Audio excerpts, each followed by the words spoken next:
Join me while I break down another movie plot. Enjoy the memories and watch out for spoilers.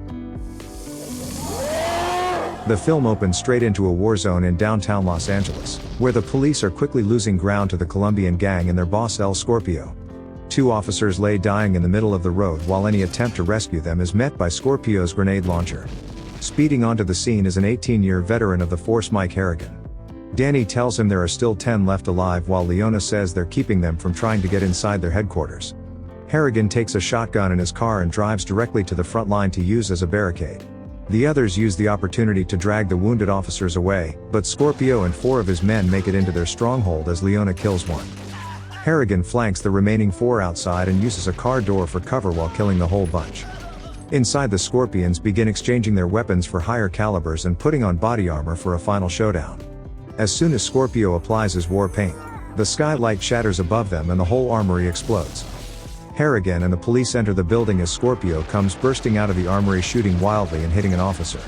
He flees up a flight of stairs onto the roof as Harrigan chases him down, but the traumatized Scorpio acts as if Mike isn't even there. He spots a transparent figure and raises his guns towards it, but Mike shoots him off the building before he can fire. Looking terrified of heights, Harrigan peeks over the edge at the body before catching a glimpse of the same distorted figure, but thinks he's just getting too old for this. Down in the armory, Harrigan and his team find that the Colombians were all hacked to death. They assume it's the work of the Jamaican gang doing a ritual, but half the bodies are missing, as Danny notices one of them stripped naked and hung above them. As the team leave the room bewildered by the strength it must have taken, the body is dragged off screen unnoticed. Outside, Harrigan is met by Chief Heineman and told he disobeyed direct orders to wait for backup. Through all of Mike's heroics, he's been watched by the invisible hunter's heat vision, from speeding towards the gang to killing Scorpio to right now. Back at the precinct, Captain Pilgrim informs Mike that he's to assist a task force that's been sent in specially for the case, as the team leader Peter enters to greet the two. He claims to be trying to stop the Jamaican gang from establishing an empire on the West Coast, so although knowing something fishy is going on, Harrigan agrees not to interfere. While discussing the case and the possibility of it being the Jamaicans, Danny says that whoever did it should be on the payroll, as new transfer Jerry introduces himself to Leona. Everyone's instantly disappointed as they heard his nickname was the Lone Ranger, but Mike says he looks more like an electrician. As he begins to hit on Leona, she instantly shuts him down, the both of them. Harrigan gives him the rundown on the team and tells him to keep his cowboy antics in check, before saying welcome to the war.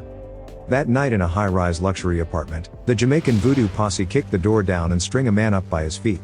The leader of the Colombian gang, Ramon, offers the men $2 million, but Gold Tooth has been sent by their boss to cut his heart out as part of a voodoo ritual. A laser sight begins creeping up one of the gangsters before a bolt of plasma blows a hole through it. The rest begin to fire wildly, but the invisible hunter showcases his advanced weaponry. It traps one under a net of wires that shred him, walks up behind another, stabs him in the back, then runs his pal through with a spear.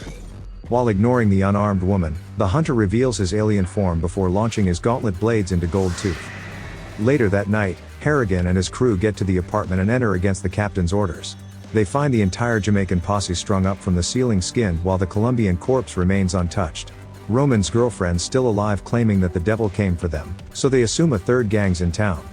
Danny notices the hunter's dart embedded in the air conditioner when suddenly Keys and his team enter and begin to examine the room. Constantly following Harrigan is a reporter named Tony Pope, who sneaks into the apartment to film the carnage before getting thrown out. Without any explanation, Keys orders every officer to leave the room, as the woman is taken away in an ambulance and Jerry follows them. Behind everyone's back, Danny and Harrigan agree to meet at the apartment later as the hunter is shown to be recording their conversation. Afterwards, Jerry returns with information that the woman never made it to the hospital, and was instead taken away in a helicopter by Keys, as Danny arrives at the crime scene early and begins looking around. He sees that the dart still hasn't been retrieved yet, then spots a trail of bloody claw marks leading up a decorated column. He climbs up into the rafters and pulls the dart loose, when suddenly a recording of Harrigan's voice plays in his ear and the hunter reveals himself as Danny falls. It catches him by the ankle and pulls him back up as gunshots are heard and Danny screams.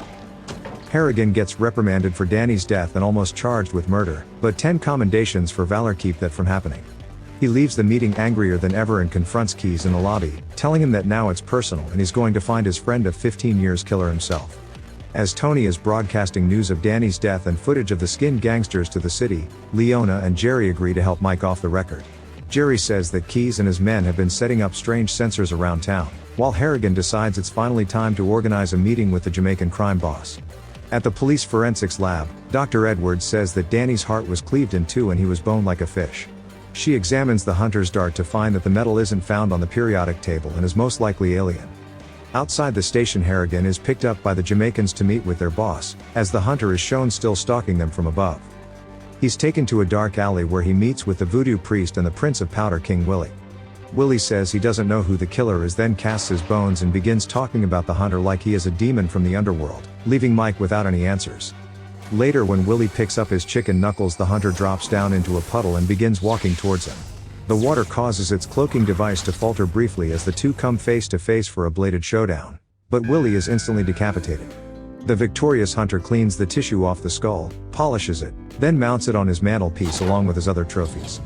The next day, Leona tells Harrigan that the killer must be stalking him due to the trail of death left in his wake, while the doctor says that traces of beef at the crime scene indicate that the killer was in a slaughterhouse. Since Jerry had tracked Key's operation to LA's meatpacking district earlier, they decide that's where they'll start looking. Before he meets up with them, Harrigan goes to the cemetery to pay his respects to Danny, where the stalking hunter almost kills a child but notices his weapon is fake and that he's no threat. As Mike leaves, he sees Danny's necklace hanging from a tree branch as if his killer is calling him out. On the train to meet up with Mike, Jerry and Leona encounter a gang harassing passengers. When one pulls out a gun, everyone else does, prompting the alien crawling across the top to rip its way into the carriage and begin slaughtering everyone. Apart from the initial weapon wielder who's shot to death by scared passengers in the dark, Leona leads most of the people to the front of the train while Jerry is trapped with the hunter between them. Leona looks back to see Jerry shooting at her direction but hitting an invisible target. Jerry's bullets continue to have no effect, as Leona pulls the train's brake and guides the passengers onto the platform. She walks back to the last carriage to find Jerry and the other commuters already dead and strung up by their ankles. The hunter suddenly appears and grabs her by the neck before noticing with its infrared vision that she's pregnant. Harrigan gets to the massacre to find that Leona was spared, but races down to the train to find that Jerry and the other corpses have been taken. He notices that all the dead passengers had weapons on them before following a trail of blood into the tunnel. Just around the bend, he sees the hunter rip his trophy from Jerry's body and take off running. Harrigan gives chase, but it makes it onto the street and scales a building. After first knocking Tony out, Mike steals a car and chases it for several blocks while the hunter takes his Jerry's head to be cleaned. Suddenly, Key's men T-bone Harrigan and drag him away to their nearby command center, as the predator relishes his new trophy while being struck by lightning for added effect. Inside the surveillance truck, Keyes and Agent Garber explain that the hunter is indeed an alien and that it is here on safari, with Harrigan being the lion. He says a team of commandos encountered one in the jungle 10 years earlier, but it self-destructed. They wear insulated suits as they were told by two survivors of the previous encounter that it can only see infrared light. Having tracked the new one to a slaughterhouse where it comes to feed, Keyes tells Mike to enjoy the show and they move out with the plan of capturing it alive with liquid nitrogen. The hunter hears the footsteps of the agents, and despite not being able to see them with infrared, uses a control panel to adjust his vision through several modes until eventually settling on ultraviolet. Seeing the hunter backing away from the team on the sensors, Harrigan tries warn them that they've been made, but Garber freezes up. The hunter drops down in the middle of their defensive position and begins to slaughter the entire team with his spear, using his plasma caster on any at range. With his captors at gunpoint, Harrigan leaves the command center and kits himself out with weapons and armor. As the hunter hopes for some sort of resistance from the lone Keyes, the back of the building blows up as his primary target enters, issuing a challenge. The hunter does the look-away shot at Keyes' head and accepts the fight, but his cloaking device doesn't work due to the water from the sprinklers. Harrigan abruptly fires shots damaging its plasma caster, so the alien uses a wrist rocket to knock him off his feet, but his armor plating protects him. Gauntlet blades just miss Mike's head as he slips it and gets some distance on the alien. He spins around with his shotgun and blasts it several times, causing fluorescent blood to come pouring out of the bullet holes, and the creature collapses to the ground. Mike slowly approaches and removes its helmet to reveal the alien hunter's face, but before he can finish calling it an ugly mother effer, it wakes up and grabs him, finishes the line in perfect English, then throws him away as it's heard the line before. As the hunter's shown to naturally see infrared and prepares to claim another skull, Keyes jumps out from behind Bessie and hits it with the liquid nitrogen. The plasma-burned hero tells Harrigan it's between him and the alien, but it throws a smart disc, cutting the beef and Keyes in half before boomeranging back. Mike flees to the roof of the building as the hunter is beginning to get weak and requires the use of a rebreather without his helmet. It throws its spear at Harrigan, but he dodges it and fires back. Using its own spear for the added weight, Mike tackles the alien from behind off the roof and they both hang onto a ledge.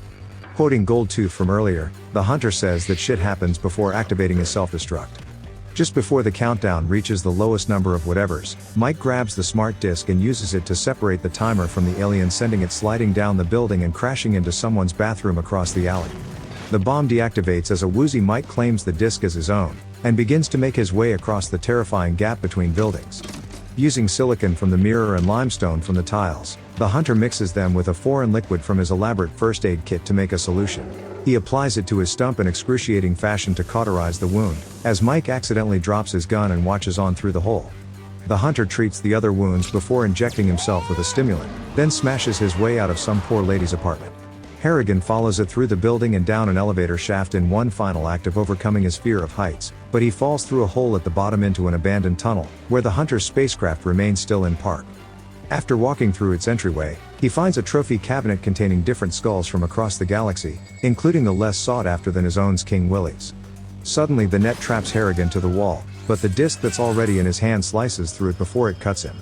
The hunter springs out and begins to attack with his one arm while Mike blocks the gauntlet blades with the smart disc. Eventually one makes it through and slices his abdomen as Mike collapses to the floor. When the hunter goes to finally collect his prize, Mike plunges the smart disc into its chest, cleaving its heart in two like it did Danny. After it falls dead and Harrigan stands victorious, half a dozen more drop their cloaks to reveal themselves as having enjoyed the show. Mike asks who's next, but they just retrieve their fallen comrade and carry him away. As a reward for the human's successful hunt, be it of one of their own, the elder tosses him a flintlock pistol that it had previously taken from one of its hunts back in 1715. Despite this show of respect, the ship begins to start up and Harrigan barely makes it out as the blast from the engines fills the tunnel. As a dust-covered Harrigan stumbles out of the spaceship's collateral damage, Agent Garber intercepts him and asks what happened, then disappointedly exclaims that they were so close to catching it before running away from the police. Mike says not to worry, as he will get another chance. And the movie ends.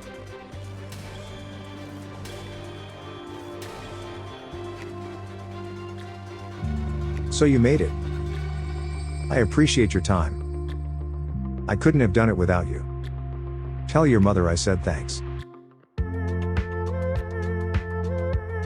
Voodoo magic man.